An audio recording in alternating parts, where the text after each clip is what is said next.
大厂师生的会面。董年磊认识，林宇植认识，非常熟哦，但是没有微信。我特别想加，当然会加。王室嘎言嘎语，加一下，加，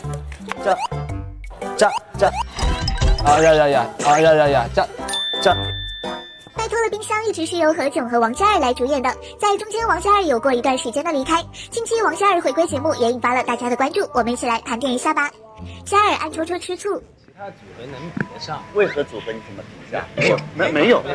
你刚才说你看大顺感谢他来代班，已经结束了，是吧？私下可以有，不可以在节目里面再提为何这件事。也可以提了，就是减掉就。励志瘦了32斤，斤的话是58.2，116。但是我第一季的时候是74公斤。王嘉尔打球太帅了。交友从听 home 开始，就非常的有研究，然后随时随地找我们休息。王嘉尔当年以组合成员的身份出道，一直得到了粉丝的支持，在国内的关注度越来越高。期待嘉尔这次减肥成功，能给粉丝们继续带来更多优秀好玩的作品。